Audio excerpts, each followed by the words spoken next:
Drive le Mag. On sera nombreux à les utiliser cet été, les autoroutes. Le bilan 2015 n'a pas été bon, même si elle ne représente qu'un peu plus de 8% des tués. L'an dernier, la mortalité autoroutière a augmenté de 23%. Le groupe SANEF vient de publier son observatoire. J'ai rencontré le monsieur sécurité routière du groupe pour faire le point sur nos différentes mauvaises habitudes, avec une surprise. D'habitude, on parle de somnolence première cause. Cette année, ce n'est pas le cas. Trois phénomènes qui nuisent à l'attention à la conduite, c'est bien la consommation d'alcool, la consommation de stupéfiants et aussi certains médicaments qui peuvent porter préjudice à la conduite sur le réseau autoroutier et ailleurs. Et pour la première fois sur le réseau du groupe SANEF, on fait une campagne de sensibilisation sur ce sujet parce que nous avons constaté qu'en 2015, c'est la première cause d'accidents mortels sur les réseaux du groupe SANEF.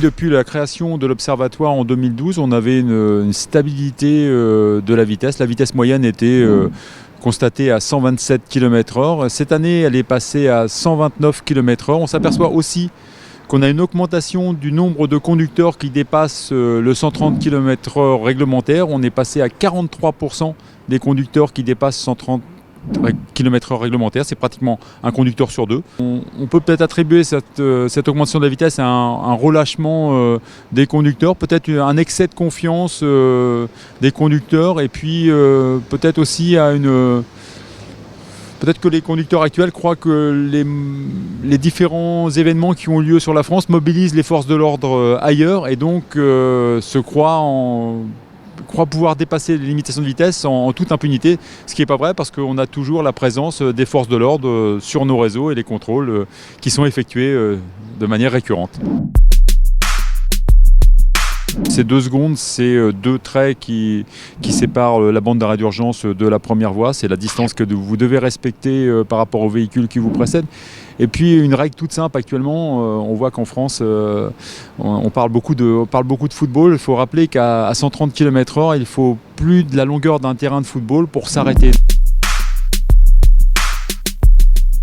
C'est une règle qui apparemment est assez méconnue des conducteurs, que lorsque la voie de droite est libre, vous devez rouler sur cette voie de droite. La voie de droite n'est pas uniquement réservée pour les poids lourds. Ce qu'on constate, c'est qu'un tiers des conducteurs ne respectent pas cette règle de jour et ce phénomène est beaucoup plus marqué la nuit, alors que paradoxalement, la nuit, il y a plus de place pour se rabattre parce qu'il y a moins de circulation et on constate que plus de la moitié des conducteurs roulent sur la voie centrale abusivement la nuit.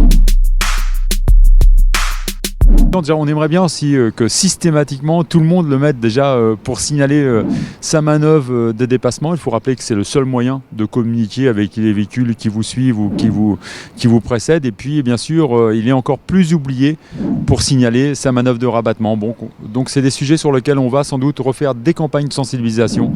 Nous avions mené une campagne et on avait constaté une amélioration du comportement des conducteurs. On s'est aperçu que cette année, qu'il y avait presque 5% des conducteurs qui utilisaient le téléphone en conduisant. Et nous pensons que nous sous-estimons fortement le nombre de conducteurs qui utilisent le téléphone en conduisant, parce que dans ce type de mesure, nous ne pouvons pas voir le conducteur qui a le téléphone sur les genoux ou à côté, qui envoie des SMS ou des mails, ou qui lit ses SMS ou ses mails, ce qui est encore plus dramatique.